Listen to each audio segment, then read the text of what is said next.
Semana, Día del Señor, aunque todos los días son del Señor, pero este día dedicado a su adoración. Vamos a compartir otra clase de la Palabra de Dios. Esta clase se llama Cosas Nuevas y Cosas Viejas. Está en Mateo 13:52, donde Jesús dijo: por eso todo escriba docto en el reino del cielo es semejante a un padre de familia que saca de su tesoro cosas nuevas y cosas viejas. Vamos a orar. Te damos gracias, Padre, por esta porción de tu palabra. Que tu Espíritu abra los ojos de nuestro entendimiento para poder comprender la riqueza espiritual que contiene, que a través del martillo de la oración podamos acceder a estas perlas preciosas de tu palabra para poder aplicarla a nuestra vida, conocer tu voluntad y hacer lo que te agrada, bendito Señor. Ayúdenos porque para esta obra ninguno de nosotros es suficiente. En cambio, somos pequeños, somos indignos, somos débiles.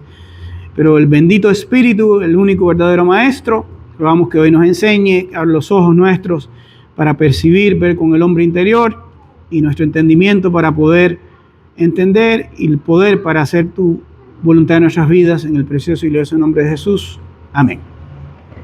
Para Jesús, los escribas, quienes eran líderes espirituales, conocedores de las Escrituras, por cuanto estos escribían las Escrituras continuamente en manuscritos, en papiros y pergaminos, para conservar los rollos. Estos son los que mayor responsabilidad tenían de entender las verdades del reino de Dios.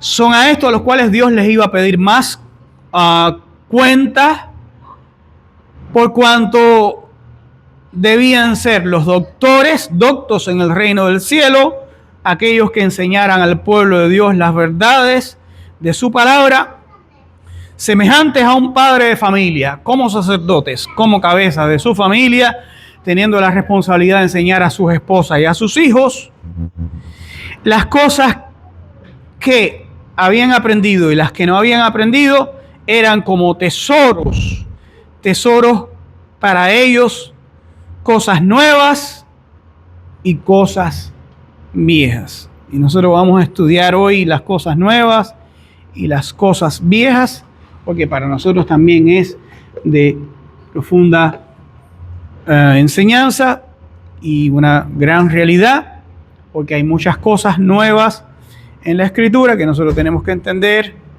versus las cosas viejas. Y recuerda que esto es una clase, en ella puedes participar. Entonces, cosas nuevas y cosas viejas.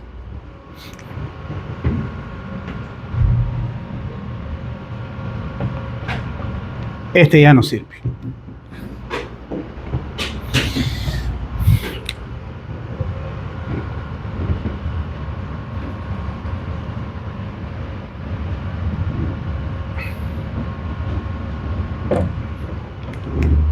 ¿Qué cosas nuevas y qué cosas viejas usted conoce de la Biblia en relación a la persona del creyente? ¿Qué usted conoce nuevo o viejo en la vida del creyente, respecto a lo cual Dios en su palabra nos enseña? ¿Usted conoce algo que la Biblia le llame nuevo o le llame viejo, que tenga una connotación, una implicación, una enseñanza para su vida? Empecemos por lo viejo. ¿Qué hay de viejo? ¿Qué hay de viejo que el creyente deba conocer, que tiene implicaciones en su vida? ¿Qué hay de viejo? A ver. Una cosa que se sabe muy común es que Jesús se hizo el camino, la vida y la verdad. Nadie puede ir al Padre si no debe de mí. Eso es algo que es muy común, que se sabe. Ok, pero ¿a qué cosas la Biblia le llama nuevo o viejo que el creyente deba conocer? El Viejo Testamento, ok, muy bien. El Viejo Testamento, ahora sí. El Viejo Testamento, ¿qué más? Nuevas cosas también. Primero las viejas. El Viejo Testamento, ¿qué más? El Viejo Pacto, muy bien. ¿Cuál es el Viejo Pacto? Nosotros estamos mencionando algunas de las cosas nuevas y cosas viejas de las que Jesús habló, que los escribas, debiendo ser doctores, porque Jesús estaba diciendo que los escribas debían ser doctores en el reino de Dios, pero no lo eran porque no entendían, quizás entendían de las cosas viejas, pero no entendían nada de las cosas nuevas, y Jesús vino a hacer todas las cosas nuevas. Si algo caracteriza el ministerio y la persona de Jesús es que vino a hacer todas las cosas nuevas, y los escribas, siendo doctores de la ley, debieron haber entendido primero que todos, porque ellos tenían las escrituras. Porque al pueblo de Israel le fueron dados los oráculos divinos, Romanos capítulo 3, versículo 2, si la mente no me falla. Así que los escribas, quienes escribían la Biblia, escribían en manuscrito, tenían la responsabilidad de ser los primeros conocedores de las profecías, de las verdades, de las promesas, las enseñanzas que Dios había dado. Cosa que se aplicaba a la vida contemporánea. Que los pastores, maestros, evangelistas debieran ser como los escribas, debieran ser los primeros que conocen las promesas, las profecías, las doctrinas, las enseñanzas, las verdades, y no lo hacen. Por lo tanto, tienen mayor condenación. Porque aquel que enseña la palabra tiene mayor condenación que el que es enseñado. Por eso el apóstol Pablo le dijo a Timoteo, ten cuidado de ti mismo, de lo que tú enseñas, porque cuando tú tengas cuidado de lo que tú enseñas, cuando tú tengas cuidado de ti mismo, de lo que tú estás enseñando, esto va a producir que tú mismo te salves y llegues al cielo, y los que están escuchando lo que tú estás enseñando se van a salvar también y van a llegar al cielo. Por lo tanto, lo que tú escuchas de quien te lo enseña, siendo como un escriba, doctor en el reino de los cielos, va a tener implicaciones directas, temporales y eternas. Entonces, la primera enseñanza que nosotros percibimos aquí es el peligro y la responsabilidad de nosotros estar expuestos a escuchar a personas quienes deben ser escribas, doctores en el reino de los cielos, pero no lo son, hablando de cosas nuevas y cosas viejas. ¿Qué es lo que escuchamos de ellos? Porque todo lo que enseñan pueden ser cosas viejas o cosas nuevas, cosas torcidas que van a llevar nuestra alma tristemente al infierno. Es decir, que lo que nosotros escuchamos, de quien lo escuchamos, tiene repercusiones inmediatas en mi matrimonio, en mi familia, en el alma de mis hijos, pero también en mi propia alma y en dónde voy a pasar la eternidad. Por lo tanto, yo no puedo estar expuesto a escuchar a cualquiera, porque cada cual es lo que come. De ahí el dicho, el antiguo dicho de you are what you eat, es verdad. Cada uno es lo que comes. Lo que tú comes es aquel alimento con el cual cada domingo, cada miércoles, cada oportunidad que tienes de escuchar a quien escucha, te estás alimentando de las palabras que salen de su boca como un escriba doctor del reino de Dios. ¿Qué sucede?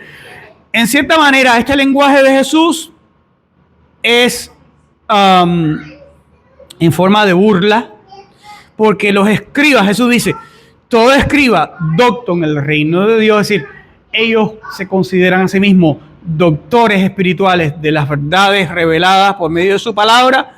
Ellos se consideran los doctores del reino de los cielos, pero ellos mismos están perdidos. Pero ellos mismos no entienden la escritura. Pero ellos mismos tuercen la escritura, y esa realidad es una realidad contemporánea.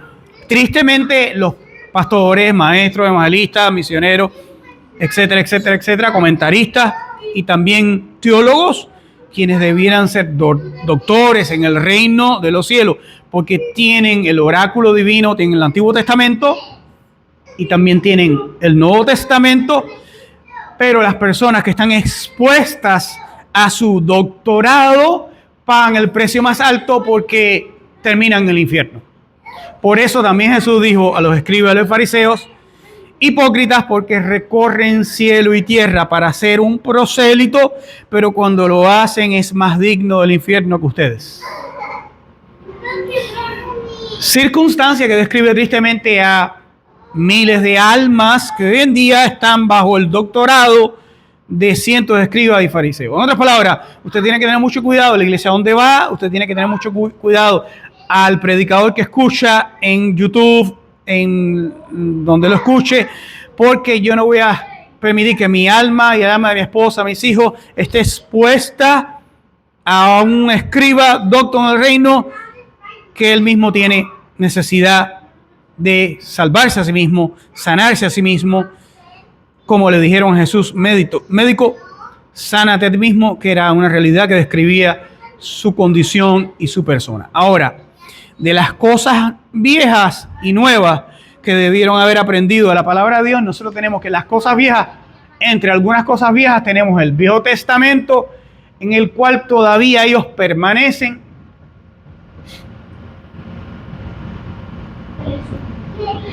Y todavía hay muchos creyentes que permanecen en el Viejo Testamento por cuanto su fe está anclada a la ley. Todavía hay muchos que guardan el sábado. Gentiles, cristianos que guardan el sábado. Todavía hay muchos que están anclados al diezmo levítico y están anclados a la ley.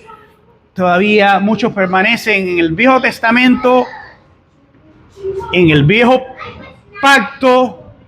¿Qué más? ¿Y qué dice la Biblia? Que el que permanece en la ley permanece en maldición, porque maldito todo aquel que no permaneciera en todas las cosas de la ley para hacerlas.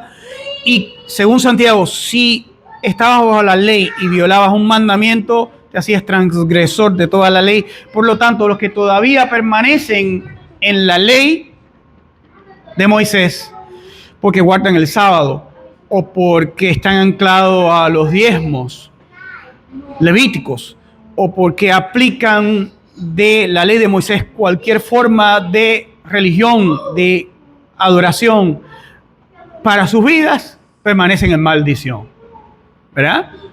Entonces tenemos de las cosas viejas el Viejo Testamento, el Viejo Pacto, y ¿qué tal el viejo hombre?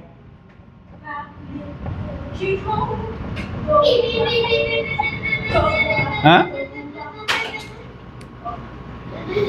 Tenemos que el Viejo Pacto fue el pacto dado a Moisés, la ley dada a Moisés, y consistía en que el que hiciera estas cosas, por ella vivirá. Por lo tanto, de todos los patriarcas que en el Antiguo Testamento vivió, de todos los profetas que profetizaron en el Antiguo Testamento, ninguno se salvó por el Viejo Pacto, porque dice Gálatas, por las obras de la ley ningún hombre será justificado. Entonces, ¿cómo se salvó Moisés mismo? ¿Cómo se salvó Aarón? ¿Cómo se salvó David? ¿Cómo se salvaron Gedeón, Jefté? ¿Cómo se salvaron los patriarcas, los profetas del Antiguo Testamento? Ninguno se salvó por cumplir la ley de Moisés. Ninguno. Porque dice Gálatas, por las obras de la ley ningún ser humano será justificado. De igual manera eran salvos por la gracia. Pero se les dio la ley para que, como un espejo, pudieran mirarse en la ley y pudieran descubrir ¿qué cosa? El viejo hombre. Pudieran descubrir que ellos no podían cumplir la ley, que su pecado no los dejaba cumplir la ley y que por ese camino nunca obtendrían la salvación. Y esto fue lo que entendió Simeón. Si la mente no me falla, se llamaba Simeón, ¿verdad? Que cuando cargó a Jesús en sus brazos, le dijo a Dios: ahora puedes despedir a tu siervo en paz, porque mis ojos han visto a tu Salvador. Mis ojos han visto tu salvación. De hecho, mis ojos han visto a tu soterión, que en realidad no es salvación, porque salvación en griego es sotería. Pero soterión es un adjetivo y salvación es un sustantivo, que es sotería. Pero dice, lo que está diciendo es: mis ojos han visto a tu soterión. Es decir, eso es un adjetivo. Soterión es un adjetivo neutro, nominativo. Y lo que está diciendo es: mis ojos acaban de ver al que imparte salvación, al que trae la salvación, al que la imparte. Y esa es la fe que salvó a cada uno de los patriarcas, a cada uno de los profetas, a cada uno de los hombres del Antiguo Testamento, porque la ley no puede salvar. Entonces tenemos el Antiguo Testamento para introducir el Antiguo Pacto, pero que revela el viejo hombre. Y la palabra griega viejo es palaio. Déjame ver si puedo pasar la clase. Para allá, para que ustedes puedan acceder a la ayuda visual.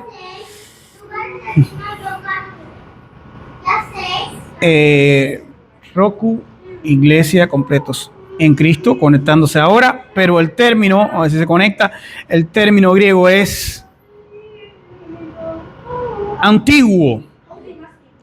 Ya no es nuevo, gastado por el uso. Anticuado, que no cumple el efecto esperado. Eso es lo que significa palaios, algo que no satisface la necesidad. La ley no podía salvar, por lo tanto no satisfacía la necesidad de salvación del alma. De hecho, cuando Moisés descendió al monte, tiró las tablas de la ley y un lenguaje indirecto estaba diciendo: estas tablas no nos pueden salvar, porque ningún ser humano puede cumplir esta ley. Bueno, excepto uno. En otras palabras, Moisés estaba diciendo: necesitamos uno que cumpla esta ley en nuestro lugar. Necesitamos un Salvador. Y por eso tiró las tablas. Porque está diciendo: necesitamos un Salvador. Necesitamos alguien que cumpla esta ley en nuestro lugar para que luego la justicia no sea aplicada a nosotros. Y esa es la persona de Cristo. Algo que no cumple con el propósito divino. No sé por qué no puedo conectarme. Dice que antes estaba conectado y ahora ya no lo estoy. No se conecta. Ahora, eso es lo que significa viejo. El viejo hombre fue revelado por la introducción de la ley, pero en Cristo se nos ha dado un nuevo hombre. Pero a pesar de que tenemos el nuevo hombre, todavía tenemos lucha ¿con quién? Con el viejo hombre.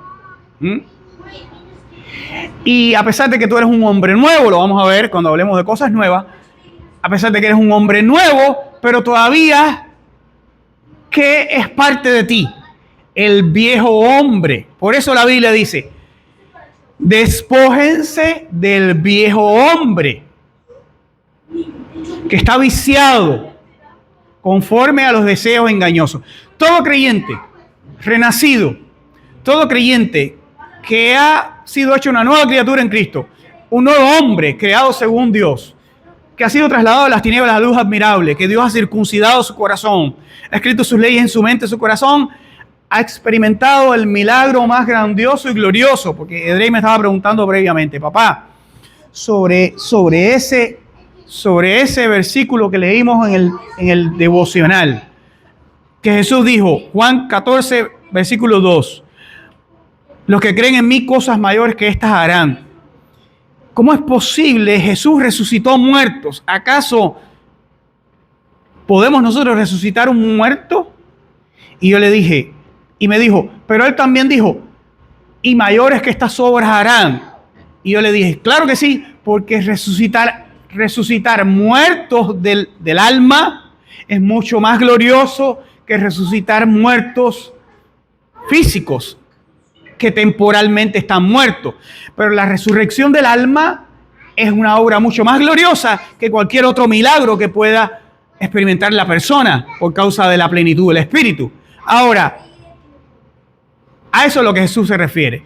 Y de hecho, cuando nosotros experimentamos el nuevo milagro de que Dios nos dio vida cuando estábamos muertos en delitos y pecados, Dios nos resucitó espiritualmente hablando. Somos un nuevo hombre, ¿sí o no? Pero todavía tenemos que arrastrar con el viejo hombre. ¿Qué es el viejo hombre?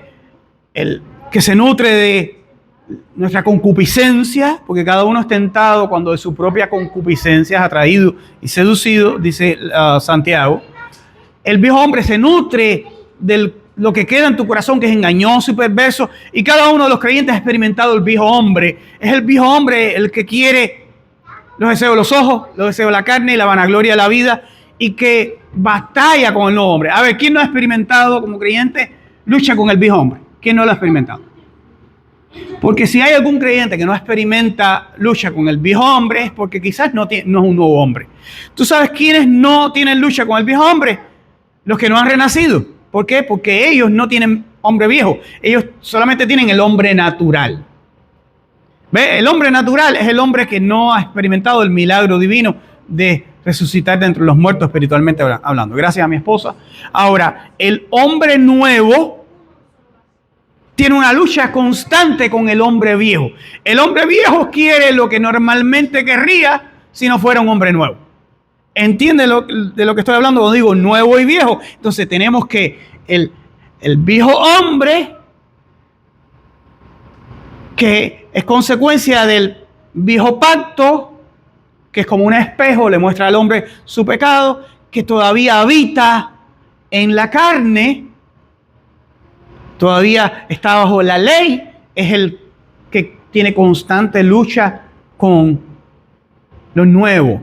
Entonces, ¿de qué está hablando Jesús? Jesús está hablando de lo nuevo que Dios hace para que aquello que no tuvo un efecto deseado, no funcionó, no cumple con un propósito de gloria, sea desplazado y quitado del medio. En otras palabras, que la ley, el antiguo pacto, fue quitada, fue abolida para introducir entonces un nuevo pacto. Porque el antiguo pacto no podía salvar. Y el nuevo pacto trajo entonces un hombre nuevo. ¿Y cuánto más cosas nuevas usted conoce que son parte de los tesoros que tenemos en la Escritura? A ver, ¿qué más nuevo usted conoce de la Biblia? Un Nuevo Testamento, muy bien, que es lo mismo que un nuevo pacto. El Nuevo Testamento y Nuevo Pacto es lo mismo. Ahora vamos a ver por qué, pero muy correctamente has dicho. Nuevo Testamento, Nuevo Pacto, nuevo hombre, nueva creación. Segundo los Corintios 5:17, los creyentes son una nueva creación, porque para que un creyente tenga vida, Dios tiene que crear vida, espiritualmente hablando, resucitarlo de entre los muertos, donde estaba muerto en delitos de pecado. Dice Efesios que estábamos muertos, éramos cadáveres espirituales, y ese es un milagro mucho más grande aún que lo que Jesús hizo, porque Jesús se resucitó al hijo de la viuda de Naín, por ejemplo, y a Lázaro 3 días después de estar en la tumba, ¿verdad?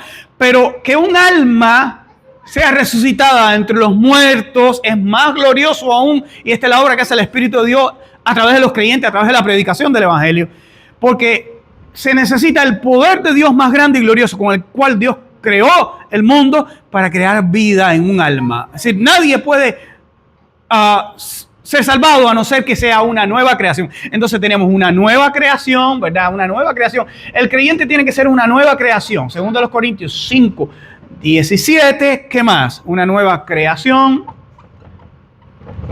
un nuevo pacto, un nuevo testamento, un hombre nuevo, una nueva creación,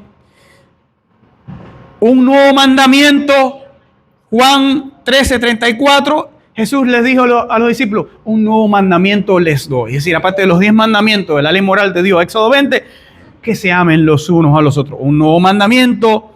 Un nuevo cántico, dice Apocalipsis, que los creyentes van a cantar. Un cielo nuevo y una tierra nueva, ¿verdad? Una nueva Jerusalén que desciende del cielo.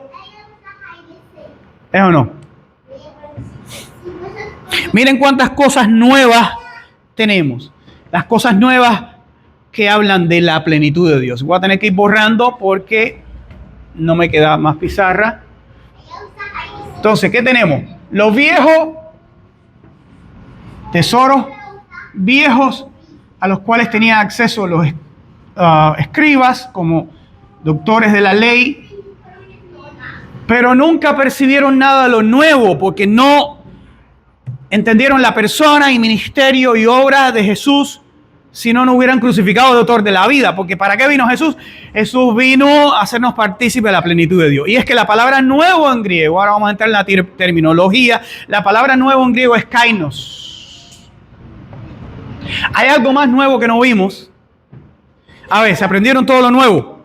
El Nuevo Testamento, el Nuevo Pacto, la nueva creación, el nuevo hombre, un cántico nuevo que vamos a cantar cuando estemos en gloria, que va a ese cántico nuevo que vamos a cantar es una forma de manifestar la vida glorificada, el gozo, la alegría, la paz que vamos a experimentar en gloria. Eso es un cántico nuevo en la boca de los creyentes cuando estén en gloria. Un cielo nuevo, una tierra nueva, una nueva Jerusalén, y hay algo más nuevo en la escritura que se nos quedó. Dice Marcos que los creyentes iban a hablar nuevas lenguas. Ese no se los puse también. Entonces, lenguas nuevas.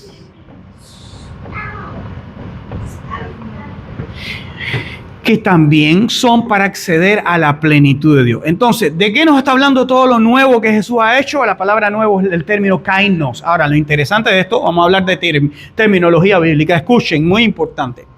La terminología bíblica es tan importante porque los términos que se usan en la Biblia transmiten profundas enseñanzas. Si le pongo un ejemplo del Antiguo Testamento, del hebreo, por ejemplo, recuerden, ¿cómo se escribe el nombre de Dios? El nombre de Dios se escribe así.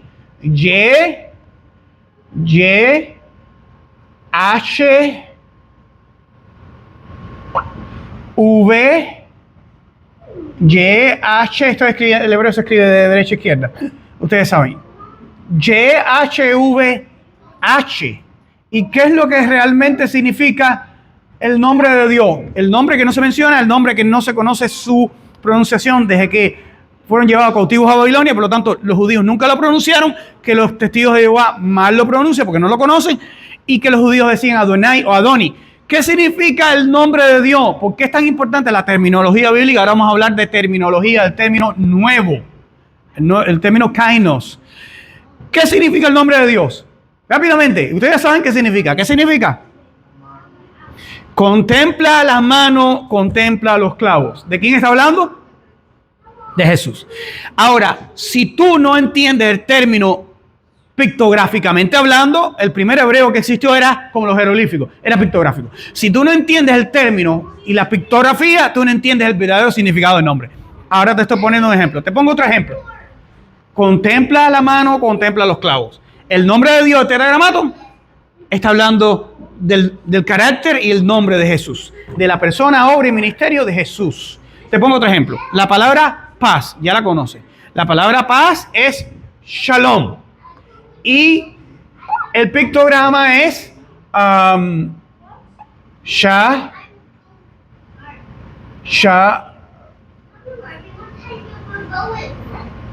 shalom.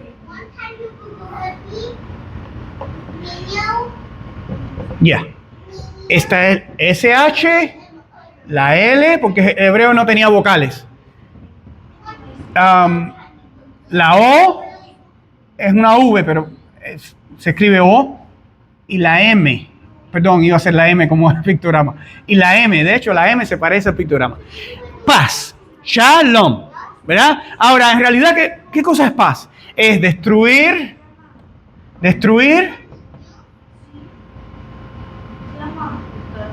No, perdón. Destruir la autoridad, sí, está bien. Autoridad adherida al caos. Es decir, ese es el verdadero significado de la palabra paz. Es destruir la autoridad adherida al caos. Tú quieres que haya paz en tu vida, lo que está causando caos en tu vida tienes que destruirlo. ¿Por qué Trump le hizo guerra a Irán? Porque supuestamente según Trump y según su élite, Irán estaba a 12 días de obtener uranio enriquecido, y para evitar un caos, cuando se imagina un arma atómica, un misil atómico llegando a los Estados Unidos de parte de Irán, por eso hizo guerra, supuestamente. Pero ese es el propósito de destruir la autoridad adherida al caos. Para que haya paz, tienes que destruir la autoridad que en tu vida está causando caos. ¿Verdad? En tu matrimonio, en tu familia. Eso es otro ejemplo. Ahora te voy a poner otro ejemplo, seguro que te va a interesar. te estoy hablando de la importancia de la terminología en los dos idiomas más importantes de la Biblia. El hebreo en el Antiguo Testamento y el griego. Vamos a ir allá ahora. El griego, esto es una clase, por lo tanto podemos participar y podemos profundizar más. Te voy a poner otro término hebreo. El sabiduría. A ver. Es la raíz de sabiduría es ham. Es ham. Como si fuera jamón. Ham. Y esta es la H y esta es la M. ¿Ok? Ahora miren. La H es una columna de la tienda donde vivían los hebreos. Las tiendas estaban divididas por cortinas gruesas de piel. Esa era la columna. El propósito de las columnas en las tiendas de los hebreos era separar habitaciones, separar viviendas. De hecho, cuando un hijo, el padre iba y negociaba con otra familia por una doncella y le decía, te voy a dar 10 camellos, te voy a dar aceite, te voy a dar lo que fuera que el negocio que hiciera, la transacción, él procuraba una esposa, él la traía a la casa de su padre y a la tienda le añadía otras pieles para crear otra tienda que estaba pegada a la del padre, pero estaba separada por paredes, como aquí tenemos paredes, pero eran de pieles, ¿ves? Ahora, ¿cuál es el propósito de este pictograma? Significa separar. Si una persona quiere ser sabia, ¿qué tiene que hacer? ¿Qué significa la M? Agua. Este pictograma es agua y significa caos o algo malo. Para que alguien tenga sabiduría, tiene que aprender a discernir lo malo de lo bueno. Entonces, ven cómo el pictograma transmite una enseñanza, como los jeroglíficos egipcios, como una palabra, un término, la etimología, transmite una enseñanza diferente y entonces tú accedes a la profundidad de las verdades que está transmitiendo en su palabra. Si tú quieres ser sabio, ¿qué tienes que hacer? Tienes que aprender a separar lo malo. Como cuando separaban el trigo de la paja. ¿Qué estaban haciendo? Cuando venía la siega, recogían el trigo y le daban palo al trigo. Y eso fue lo que Jesús le dijo a Pedro. Pedro, el enemigo te ha pedido para darte palos, como al trigo, ¿verdad? Se le daba palo al trigo. ¿Y qué pasaba? Que después que se le daba palo al trigo, con unos tenedores se le avanzaba al aire, se zarandeaba. ¿Y qué sucedía? Que la paja se separaba del grano. Y esa es la idea. Eso es sabiduría, es separar la paja del grano. Una persona sabia, ¿qué está pensando tu mente, Emanuel? Una persona sabia es la que sabe separar el trigo de la paja, lo malo de lo bueno. Discernir entre separar. Hakam es sabiduría, es separar. Porque el término es con una C aquí, pero ¿ves? Pero la raíz es ham, es sabiduría, es separar lo malo de lo bueno. A ver, déjame discernir qué está causando caos y voy a separarme del caos. Eso es sabiduría. El sabio identifica cómo separar el caos en su vida. Eso es sabiduría. Ahora, ¿qué significa kainos? Lo interesante de kainos es que kainos es nuevo, en efecto. Y ya puedo pasar la clase, ¿verdad? Miren, vamos a ver. Pero no es como neo. Hay otro término griego que es neo y también se traduce nuevo. Pero ¿dónde está la diferencia? Neo es nuevo en tiempo. Pero kainos es nuevo en género. ¿Qué significa? Que kainos es, por ejemplo, ustedes pueden verlo aquí, es, ¿lo ven mejor así o así?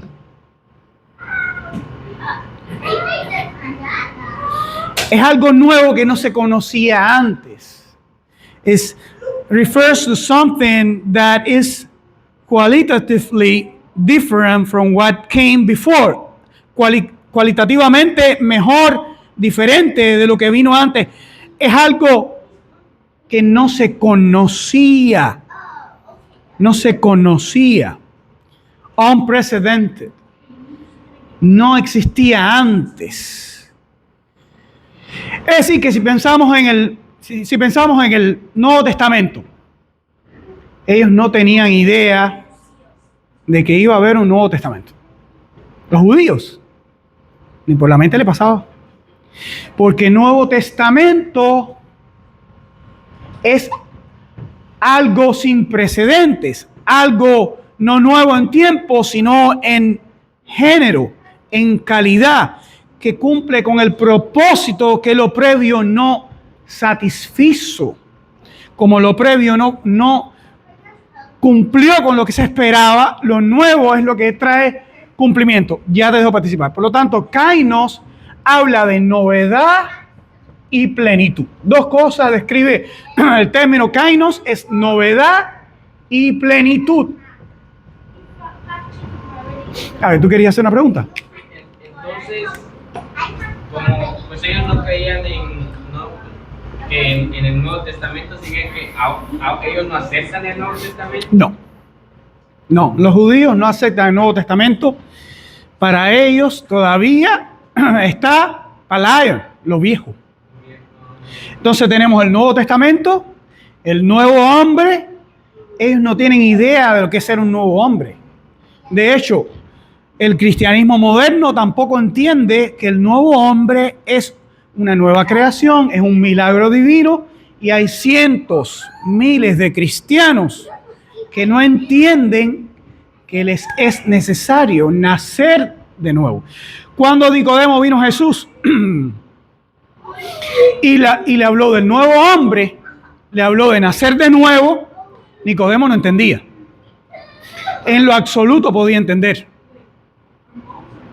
porque era Kainos. Entonces no entendían el Antiguo Testamento, no entendían el nuevo hombre, no entendían ninguno de los términos espirituales que describen la novedad de las cosas que Dios hace. El hombre nuevo, el Nuevo Testamento, el nuevo pacto en su gracia. Y testamento y pacto son lo mismo, porque es la palabra diateque.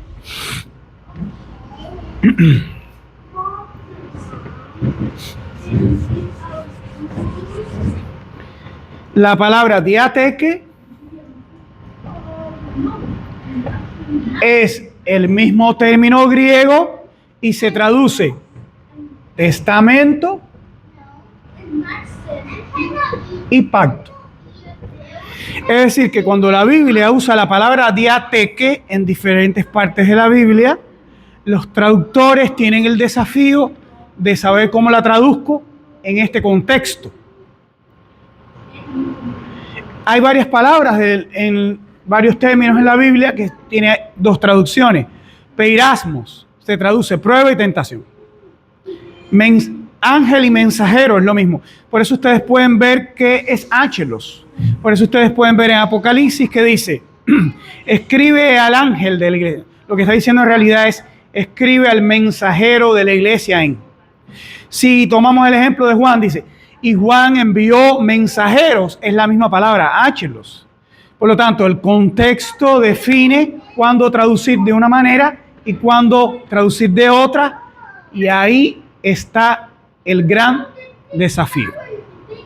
Si dijera, por ejemplo, Juan envió ángeles a preguntarle a Jesús, ¿estaría correcto? Pero es el mismo término griego, ángelos. Por eso en Apocalipsis probablemente usted va a encontrar algunas Biblias que dicen, escribe al ángel de la iglesia en, y otras que dicen, escribe al pastor de la iglesia en, porque se refiere al mensajero, el que trae la palabra divina. Y la palabra peirasmos, por eso les hablo del término diateque, para que entiendan. Estamos usando etimología de los términos escriturales hoy, porque estamos hablando de cosas viejas y de cosas nuevas. Ahora, el término prueba y tentación, dice la Biblia, por ejemplo, fiel es Dios, que no los dejará ser tentados más de lo que pueden resistir o soportar, sino que con la prueba dará también la salida. Algunas Biblias traducen tentados, otras Biblias traducen probados. ¿Cuál es el término correcto? Porque resulta que no es lo mismo. No es lo mismo que usted sea tentado a que usted sea probado. Porque cada uno es tentado cuando de su propia concupiscencia es atraído y seducido. Pero cuando tú eres probado de parte de Dios. ¿Por qué? Porque Dios prueba los corazones. Entonces, ¿qué término traducir correctamente? Ahí es el verdadero desafío. Si yo hubiera tenido que traducir, no hubiera traducido tentado jamás. ¿Por qué? Porque esa promesa, por ejemplo, no se aplica a la tentación. No está diciendo, fiel es Dios, que cuando tú seas atraído por tu deseo pecaminoso, Él, junto con esa prueba, va a darte una salida. No es cierto. Cuando tú eres atraído por tu deseo pecaminoso, o tú escoges refugiarte en la gracia de Dios para que Él te dé la gracia, pero muchas veces terminas pecando porque obedeciste al pecado. Es el ejemplo de David. Rápidamente. David era un hombre investido con el poder de Dios, con la gracia de Dios. En su vida estaba intermitentemente el Espíritu de Dios. Y cuando se enfrentó al gigante, por la gracia de Dios venció. ¿Sí o no? El mismo David, cuando se enfrentó a un deseo lujurioso, venció. ¿Qué falló? Falló David, no falló Dios. Entonces, cuando la Biblia dice, emplea el término peirasmos y dice, fiel es Dios que no los dejará ser tentados. Tentación no es la mejor traducción. La mejor traducción ahí, tú vas a encontrar, de hecho, Biblias que traducen correctamente. Dice, fiel es Dios que no los dejará ser probados. Porque la promesa es en relación a las pruebas.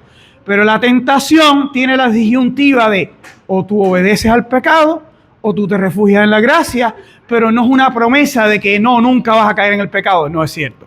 Porque si fuera que dependemos de que Dios es fiel, Dios siempre es fiel. Entonces, si depende de que tú peques porque Dios no sea fiel, entonces nunca vas a pecar porque Dios siempre es fiel. ¿Tú estás entendiendo? Para que le digas a Chayanne. Ok, Juan. Esa es la diferencia. Si tomamos el ejemplo y el caso de David, en la prueba que él tuvo que enfrentarse al pelear con Goliat, ¿fue una prueba, sí o no? Cuando David se enfrenta a Goliat, ¿cuántos hay aquí hoy? ¿Están aquí? ¿Fue una prueba, sí o no? Fue una prueba. Dios le dio la victoria, ¿sí o no? Esa es la promesa. Fiel es Dios, que no te dejará ser probado más de lo que puedes resistir o soportar, sino que te va a dar una salida para que tú soportes esa prueba. Pero la tentación es diferente. Por eso, en ese caso, el término peirasmo no se puede traducir tentación, porque Dios siempre es fiel. Ahora, cuando tú pecas, no es porque Dios haya sido infiel, sino porque tú fuiste infiel. Ahora, que cuando tú eres infiel, Dios permanece fiel, sí. Tú vuelves al trono de la gracia, Él te perdona, te limpia, te restaura, ¿sí o no? Pero esa promesa no se refiere a tentación. Entonces, una mala traducción del término peirasmo. Con diateque sucede lo mismo. Es un término que se traduce ambas cosas. Se traduce testamento y pacto. Es algo nuevo. Ahora, Jesús dijo, esta es mi sangre del nuevo diateque. ¿De qué estaba hablando? De ambas cosas. Porque cuando Jesús introdujo un nuevo pacto, estaba también introduciendo un nuevo testamento. ¿Por qué? Porque el pacto está fundamentado en el testamento. ¿Qué significa? ¿Qué cosa es la salvación? La salvación es una herencia. Rápidamente. ¿Qué tiempo me queda? Porque hay mucho aquí para hablar. La salvación es una herencia. Dice Hebreos que es aquella preparada para los que han, rápidamente, alguien busque Hebreos, herederos de la salvación. Esto es Hebreos capítulo 1, versículo 14. ¿Quién lo puede leer? ¿Quién puede leer Hebreos capítulo 1, versículo 14 rápidamente? No son todos espíritus ministradores enviados para servicio a favor de los que serán herederos de la salvación. ¿Qué cosa es la salvación? Es una herencia. Van a ser herederos. Y el término de herederos, vamos a buscarlo rápidamente otra vez. Dice, prostinadeton achelon eireke pote katho ek dexion mo os antotos ectros so. No, ese no es. 14, perdón. Dice,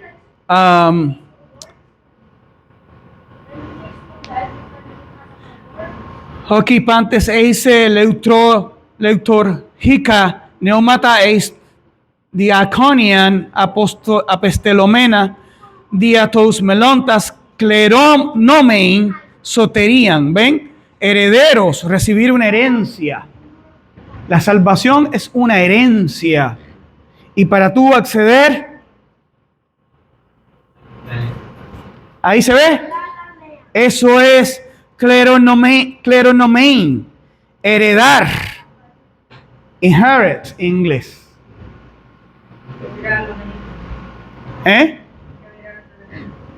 Ok. La salvación es una herencia. Para usted participar de una herencia, ¿qué tiene que pasar? Están leyendo ahí, ¿verdad? Alguien tiene que haberlo escrito en el testamento. A nadie se le ocurre ir a un juzgado, a ir a un lugar donde se esté leyendo un testamento y decir, ¿qué me tocó a mí? Y le van a preguntar, ¿quién tú eres? Tú eres hijo, tú eres familiar, tú eres amigo, ¿tú quién eres? Y aunque lo fueres, te escribió aquí, porque el abogado empieza a leer el testamento, ¿sí o no? Y dice, a la mujer le dejó la casa que tiene en Suiza. Al hijo le dejó el establo de caballos que tiene en Loxahatchee. ¿Verdad? Y así. Y si aparece cualquiera que es familia o hijo, quien sea, a ti y lee el abogado, a ti no te dejó nada. Bueno, ¿verdad? Pero yo pasé 20 años de mi vida con él. Sí, pero a ti no te dejó nada. ¿Qué tiene que suceder para que tú obtengas la salvación? Te tiene que haber escrito en el testamento. Por eso Jesús dice, esta es mi sangre del Nuevo Testamento. ¿Y quiénes van a heredar eso? A ver, vuélveme a leer, hijo. Tú me leíste. Vuélveme a leer rápidamente Hebreos 1:14. ¿Qué dice? Que Dios manda a los ángeles para servir a quienes. A quienes. Sí, contigo. O Allende, puedes leer otra vez. Hebreos 1:14. ¿Qué dice? Que Dios envía a sus ángeles para ayudar a quienes. A los que han de ser, ¿qué? Herederos de ¿qué? De la salvación. La salvación es una herencia. Dice la Biblia que es una herencia incorruptible, inmarcesible y reservada. En esa herencia, para obtener esa herencia, te tienen que haber escrito en el testamento. ¿Cuándo se escribió en el testamento todos los que van a ser herederos? ¿Cuándo se escribió? Desde antes de la fundación del mundo. ¿Qué dice Apocalipsis? Todo aquel que no fue hallado escrito en el libro de la vida fue lanzado en un lago que arde con azufre y fuego. ¿Cuándo se escribió este libro? El libro de la vida, ¿cuándo se escribió? ¿Qué dice Efesios capítulo 1? ¿Cuándo Dios nos escogió? Nos escogió antes de la fundación del mundo.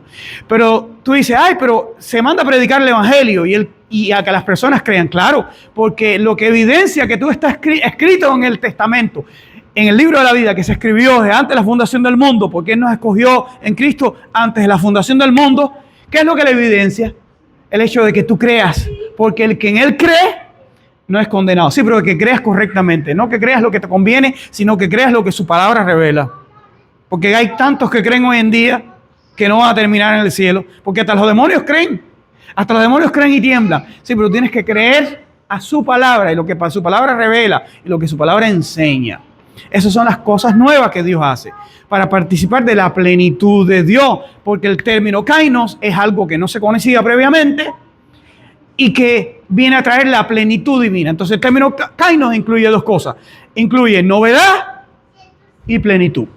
Lo viejo no pudo satisfacer. Por eso tenemos el nuevo pacto, el nuevo testamento, el nuevo hombre, el nuevo cántico, el nuevo cielo, la nueva tierra, la nueva Jerusalén y las lenguas nuevas.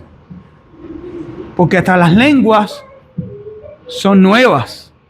Porque las lenguas cumplen un propósito a la hora de acceder a la plenitud divina. Hasta ahora, porque no nos queda tanto, pero vamos a terminar. Hasta ahora, ¿alguna duda, intervención, comentario? ¿Alguien que no entienda de lo que se ha venido hablando? ¿Todo bien? Entonces, el término kainos, nuevo, revela la plenitud de Dios. ¿Qué quiere Dios? Dios quiere que después que Jesús vino, nosotros participemos de su plenitud. Por eso tenemos un Pedro que cuando están en la barca, se levanta una tormenta y Jesús viene caminando a ellos sobre las aguas. Ellos se aterran pensando que es un fantasma, ¿sí o no? Y Pedro le dice a Jesús, si eres tú, manda que yo vaya a ti caminando sobre las aguas. Y Pedro empieza a caminar sobre las aguas hacia Jesús que viene, ¿verdad? Y ellos no sabían quién era, no tenían la certeza, pero Pedro quiere comprobar que es Jesús. Entonces Pedro comienza a caminar sobre las aguas, pero ¿qué sucede? Cuando Pedro empieza a ver los vientos y el oleaje, se empieza a hundir porque duda en su corazón. ¿Ves cómo la fe es lo que activa el vínculo que tenemos con Dios? Cuando se empieza a hundir fue porque dudó al ver las circunstancias, y Jesús tendió la mano y lo sacó. ¿De qué nos habla ese pasaje, ese ejemplo vívido de la plenitud de Dios? Jesús quería que Pedro caminara hacia él para disfrutar más de su plenitud. De la misma manera, kainos, la palabra kainos nos habla de la plenitud de Dios que Jesús vino a darnos, y Dios quiere que accedamos a ella al creer todas sus promesas en su profundidad, como la Biblia nos las revela. Entonces, ¿qué tenemos? Que el término kainos habla de plenitud, habla de novedad y también habla de plenitud. Entonces, vamos a verlo escribir. Entonces, novedad y plenitud. Dios quiere que no seamos como los escribas, quienes debieron haber sido doctores del reino y debieron haber conocido lo viejo, pero aplicado lo nuevo. Y ahí es donde fallaron. Que ellos no entendían a Jesús, ni su persona, ni su ministerio, ni hoy en día todavía. Ustedes pueden creer que los escribas y los fariseos, los judíos de la actualidad, están todavía como ese escriba docto en el reino, en las cosas viejas, de tal manera que cuando abren Isaías 53, no lo entienden. ¿Cómo es posible? ¿De qué habla Isaías 53? De los sufrimientos del siervo del Señor. ¿De qué habla Isaías 53? De Jesús, de su persona, de su obra, de su ministerio. Y todavía hoy en día ellos no lo entienden, ellos no saben a qué se refiere. Entonces, ¿qué mayor condenación que debiendo ser doctores del reino como los escribas? Todavía hoy en día abren Isaías 53 y no lo entienden, pero en el mismo plano de no entender la palabra de Dios hay cientos de iglesias, cientos de pastores, cientos de maestros, cientos de creyentes. No, Dios dio su palabra para que la entendamos desde Génesis hasta Apocalipsis. Porque no la entendemos, porque todavía tenemos el entendimiento entenebrecido. ¿Y por qué? Porque el Espíritu de Dios honra la verdad. El Espíritu de Dios honra a los que anhelan su honra, su gloria. El Espíritu de Dios conoce el corazón y sabe cuando queremos hacer su voluntad. Pero el cristianismo moderno, como busca solamente satisfacer el corazón, satisfacer el viejo hombre, satisfacer un sistema de doctrina, de enseñanza, un sistema religioso que los haga felices, completos, plenos en este mundo y en esta vida, Dios no honra eso. Dios honra a los que lo adoran en espíritu y verdad. Por lo tanto, Dios quiere que accedamos, novedad, a la plenitud de su obra nueva. La plenitud de su persona, la plenitud de su palabra y la plenitud de su espíritu y sus dones. Su persona, su palabra y la obra de su espíritu. La obra de su espíritu.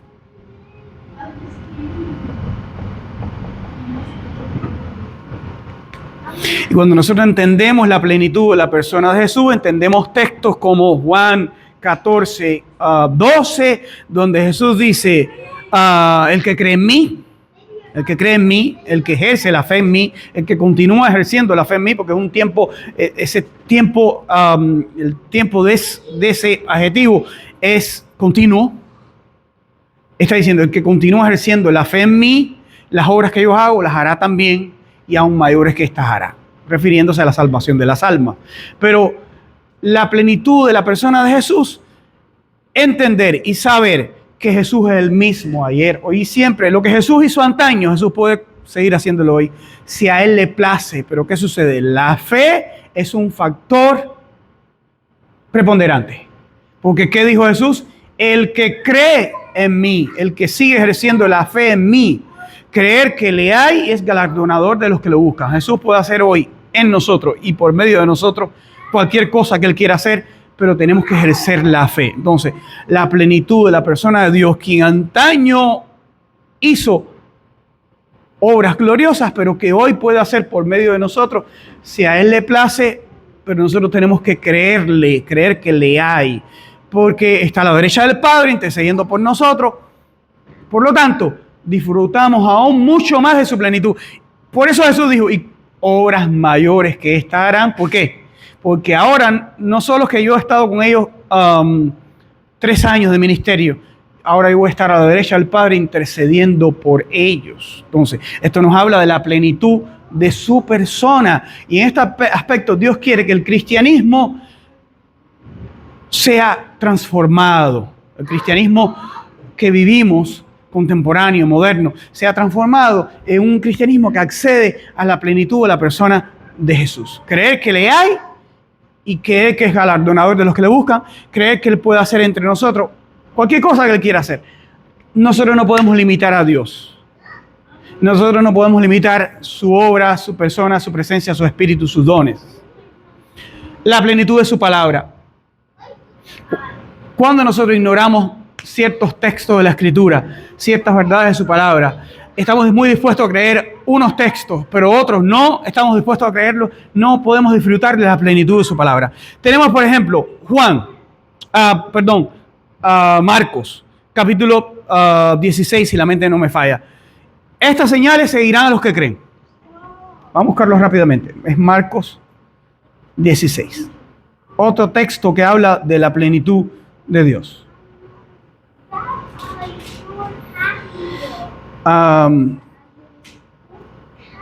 Estas señales seguirán a los que creen. Y vuelven, algunos dicen, bueno, estas señales de las que habla Marcos eran solamente para los apóstoles. Ahí no dice los apóstoles. Claro que estaban disponibles para los apóstoles, pero ahí no dice que eran los apóstoles. Ahí dice, semeia de tois pisteusas, Simeia tois pisteusasi, juta. Es a los que están ejerciendo la fe. Miren, se lo voy a leer primero en español. Estas señales seguirán a los que creen. En mi nombre echarán fuera demonios, hablarán nuevas lenguas. Y de hecho, nuevas lenguas es el término kainos. Kainai. Miren.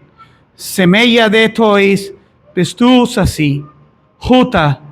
Paracolu tesei, entonomatimo, daimonia ekbalusi, van a echar fuera demonios, glosais, la lesus y kainais. Sí, van a hablar lenguajes previamente desconocidos. Es decir, que estas lenguas, por ejemplo, estas señales hablan de la plenitud de Dios. El Espíritu de Dios iba a capacitar a los creyentes con poder para hacer señales. Ahí no dice los apóstoles para empezar. Ahí dice, pisteusasi, los que están creyendo. Believing, the ones believing. Los que están creyendo. Ento onomatimo, en mi nombre. Los que están creyendo en su nombre, en el nombre de Jesús, que la plenitud de Dios tiene lugar. En otras palabras, Dios puede usar a un creyente para hacer cualquiera de estas señales. Ahora, estas señales, recuerda, estas señales no son señales de identificación. No quiere decir que si tú como creyente no has hecho estas cosas, tú no eres creyente. No. Estas no son señales de identificación. Son señales de capacitación. Jesús dijo que su Espíritu iba a capacitar a los creyentes para hacer señales cuando fuera necesario para la gloria de Dios. Señales como echar fuera demonios,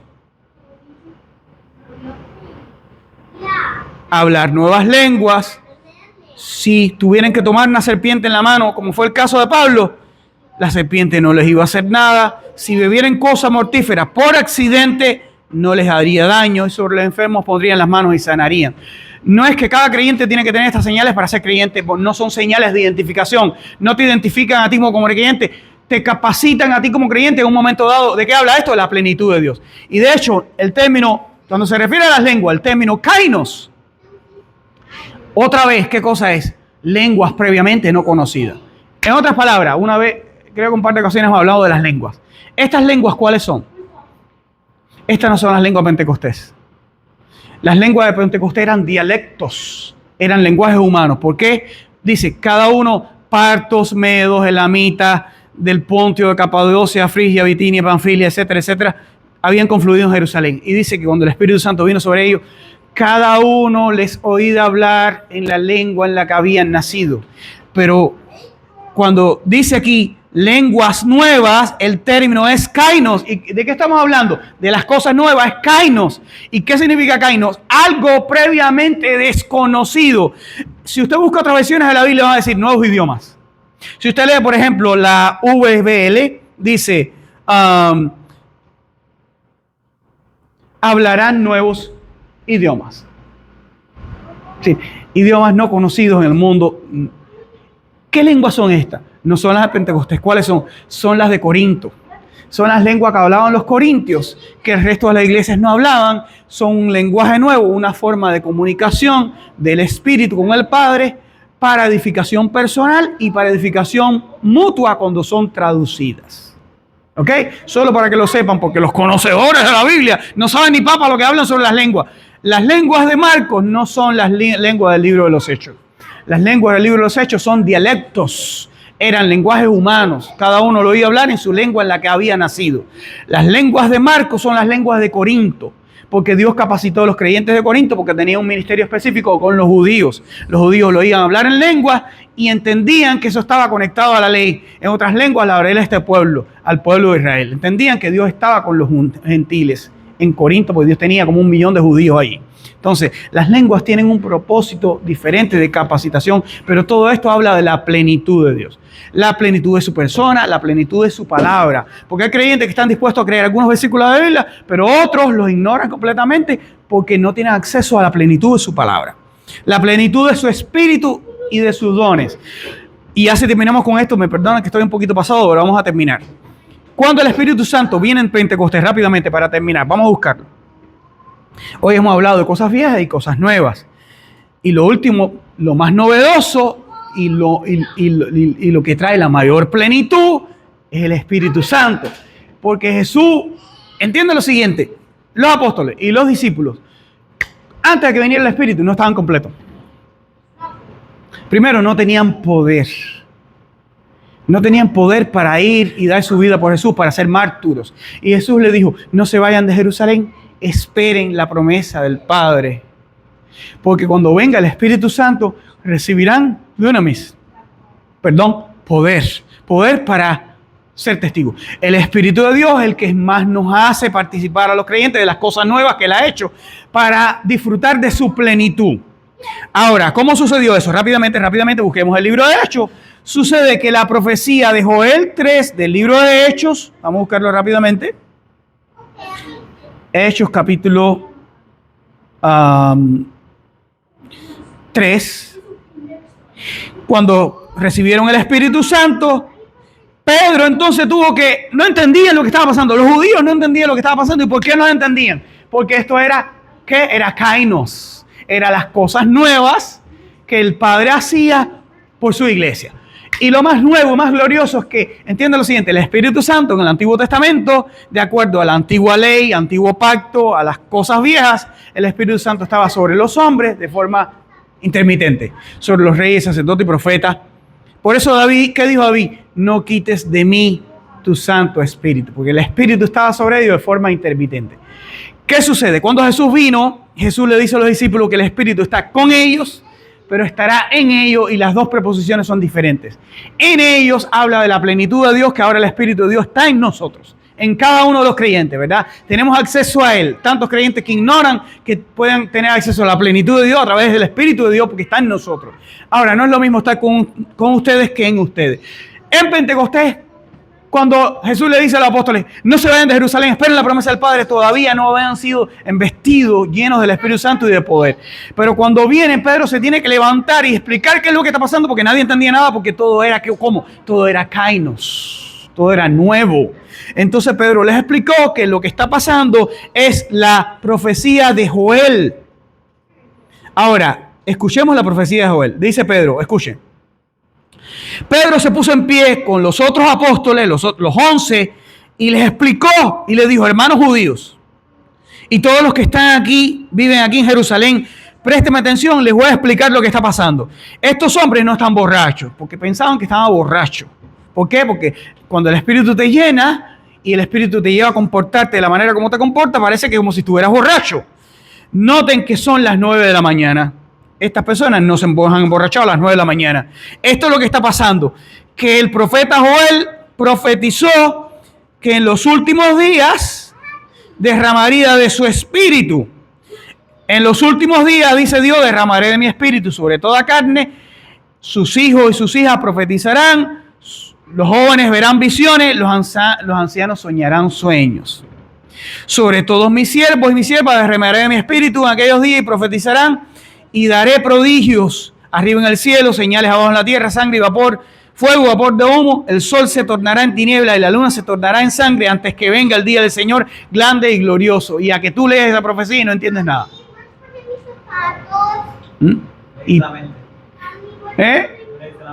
¿Y por qué no puedes entenderlo?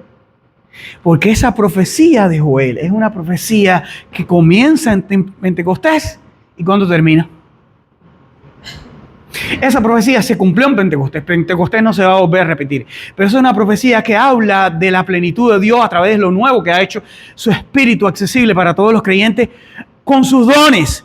Pero esa profecía es una profecía extensiva. ¿Hasta cuándo? Lean ustedes. ¿Hasta cuándo? Hasta que venga el día del Señor. Grande y memorable. ¿Cuándo viene el día del Señor? Comenzó en Pentecostés. Esa es una profecía que Pentecostés no se va a repetir porque las profecías se cumplen y no se repiten. Pero las implicaciones de esta profecía de Joel son extensivas. ¿Hasta cuándo? ¿Qué dice nuestro texto?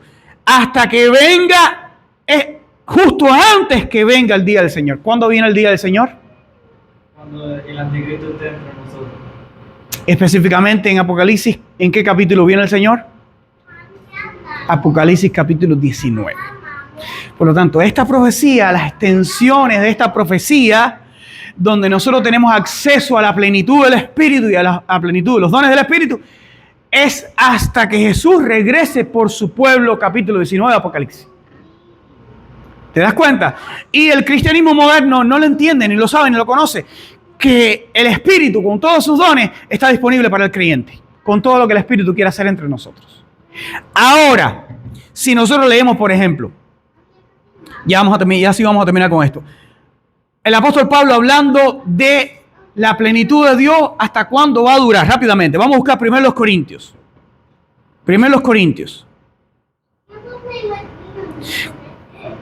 Cuando Pablo dice, las profecías se acabarán y la ciencia acabará y la lengua se acabará, porque en parte conocemos y en parte profetizamos. Esto es, me parece que es 1 Corintios 14. Segundo,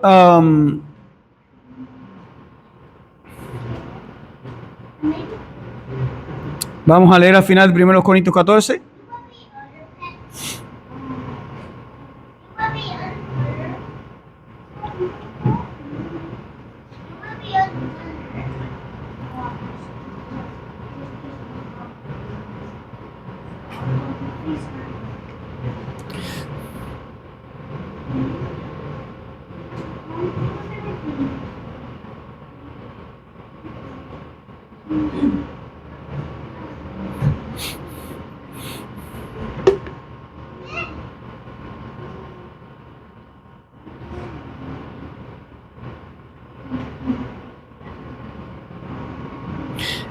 1 Corintios 13:9.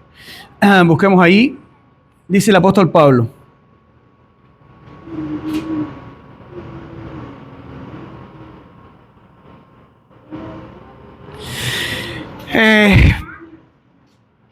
Versículo 8. El amor nunca deja de ser, mas las profecías se acabarán y cesarán las lenguas y la ciencia acabará. ¿De qué está hablando el apóstol Pablo? De la plenitud que trae el Espíritu de Dios a través de dones accesibles al creyente. Y dice el apóstol Pablo que esto un día se va a acabar, ¿sí o no? Porque en parte conocemos y en parte profetizamos.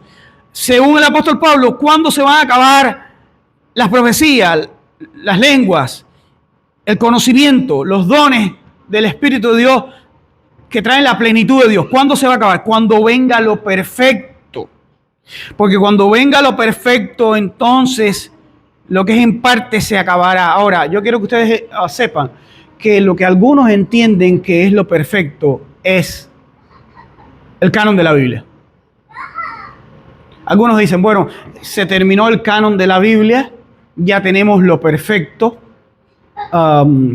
De hecho, lo perfecto es el término teleion, así como soterion es un adjetivo, teleion también es un adjetivo. En realidad lo que está diciendo es cuando venga el perfecto. Cuando venga, ¿quién es el perfecto? Jesús. A pesar de que es un adjetivo neutro, no se refiere a persona, es como la misma composición gramatical de soterion. Cuando dijo Simeón, he aquí mis ojos han visto tu soterión. Bueno, teleion es algo parecido. Es un adjetivo neutro, solo que uno está en caso nominativo y aquí está en acusativo. Sí, cuando venga el perfecto, el tiempo perfecto que trae Jesús, es lo correcto. Algunos dicen, esto perfecto es el canon de la Biblia. ¡Qué ignorancia! No hay canon de la Biblia. No existe el canon de la Biblia. En ningún momento de la historia, los apóstoles se sentaron y dijeron, ven acá Mateo, ven acá Judas, ven acá a Pedro, vamos a sentarnos, vamos a determinar qué libros del Nuevo Testamento están inspirados. Empezando que cada uno de ellos escribió en diferentes años, de diferentes lugares. No hay tal cosa como un canon de la Biblia. Sí. ¿Con qué autoridad nosotros decimos, este es el canon de la Biblia? Sí, la autoridad para tú creer en la plenitud de la Escritura. ¿Qué libros están inspirados y cuáles no? No es profética, divina o apostólica, no tienes ninguna autoridad. En otras palabras, ¿por qué nosotros creemos en el Antiguo Testamento? Porque Jesús dijo, como está escrito en la ley, los salmos y los profetas, Jesús canonizó el Antiguo Testamento. Esa es la autoridad que tenemos. Si no es una autoridad profética, algún profeta del Antiguo Testamento, porque dice Romanos 3:2 que los oráculos divinos fueron dados al pueblo de Israel, nosotros no tenemos ninguna autoridad para decir esto está inspirado, que no está inspirado, excepto la autoridad que da la propia Biblia. Porque si no es un profeta que escribió en el Antiguo Testamento, si no es Jesús, porque dice la Escritura, Dios habiendo hablado de los padres por los profetas, en este último tiempo nos ha hablado por el Hijo, a quien constituye heredero de todo, tiene que ser Jesús o los profetas o los apóstoles, porque los apóstoles son los que pusieron el fundamento de la palabra de Dios. Pero en ningún momento de la historia se sentaron los apóstoles y dijeron, vamos a ver qué libros están inspirados. Eso no sucedió, ha sido un proceso larguísimo hasta el día de hoy que todavía están discutiendo. La Iglesia Católica tiene 74 libros inspirados. La Iglesia de Etiopía tiene 81. ¿Y nuestra Biblia cuántos tiene? 66. ¿Quién determina qué está inspirado y qué no? ¿Quién determina la plenitud de su palabra? El Espíritu de Dios. Es el único que tiene la autoridad para hacerlo. ¿Y cómo lo hace? A través de la propia Biblia. Ustedes sabían, por ejemplo, me perdonan que me estoy demorando, pero no voy a dejar la clase coja. ¿Ustedes sabían que hay un Apocalipsis de Pedro? ¿No lo sabían? ¿Ustedes sabían que hay un Evangelio de María Magdalena? ¿No lo sabían? ¿Ustedes no sabían que hay un Evangelio de Judas Iscariote? ¿No lo sabían? ¿Ustedes no sabían que hay un Evangelio de Tomás? ¿Ustedes no sabían que hay un Evangelio de Pedro? ¿No lo sabían? ¿Ustedes no sabían que hay una ascensión de Isaías? ¿Ustedes no sabían que habían 5 libros de Enoch? Gracias. ¿Y a cuál le creemos? ¿Y cuál creemos que está inspirado? No podemos creerle porque no tenemos autoridad a ninguno de estos. Si a mí dijeran el Apocalipsis de Pedro, y yo diría, si Jesús nunca quiso que Pedro recibiera el Apocalipsis, sino Juan. Entonces, la propia Biblia se autocanoniza. Esa es la plenitud de Dios. La Biblia se autocanoniza. No hay tal cosa como un canon. Porque ahí están los etíopes con 81 libros. Todos los tienen los etíopes. La iglesia de Etiopía los tiene todos. Los católicos 74, es diferente.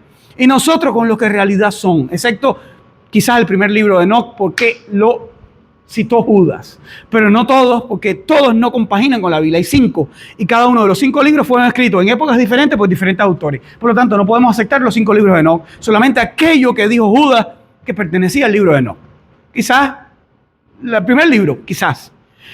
¿Cómo sabemos entonces cuál es la plenitud de Dios? ¿Cuál es la plenitud de su palabra? ¿Qué está inspirado? La propia Biblia te muestra que está inspirado. El Antiguo Testamento, ¿cómo está inspirado? Porque Jesús dijo, como está escrito en la ley, los salmos y los profetas. Ahí está el Antiguo Testamento.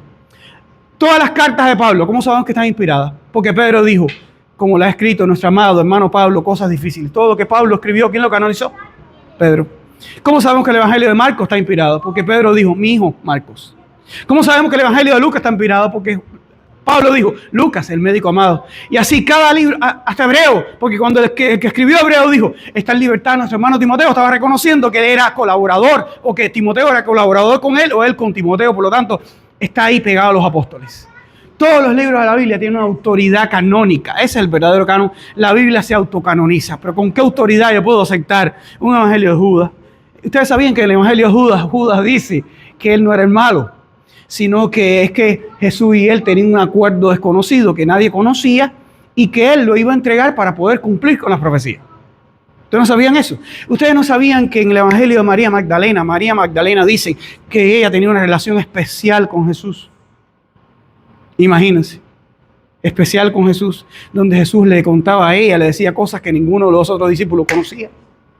Una relación especial. De hecho, hay una película que se llama El Código Da Vinci, no sé cómo se llama, que intentan poner la pintura de la última cena de Da Vinci, ese que está recostado a Jesús no es Juan, sino María Magdalena.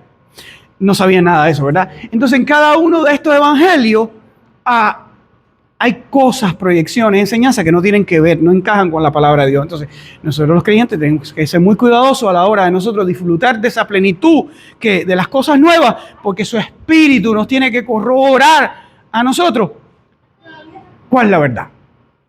Y en la medida que los tiempos avanzan hasta el final, como dice la profecía de Joel, que antes que venga el día del Señor grande y glorioso, por eso el sol se va a volver sangre, porque eso es lo que sucede en Apocalipsis, el sol se vuelve sangre y todas estas cosas que pasan. Pero tenemos que ser muy cuidadosos de que esa plenitud sea la que el Espíritu de Dios nos guía por medio de su palabra. Y todo no es la palabra de Dios. Bueno, espero que esta clase les haya enseñado, exhortado. Me perdono por el tiempo que me pasé como 15 minutos, pero no quería dejarlo a medias ni cojo. Vamos a orar. Te damos gracias, Señor, por tu palabra, las profundidades que nos enseña, de las cosas viejas y cosas nuevas a las cuales tenemos acceso.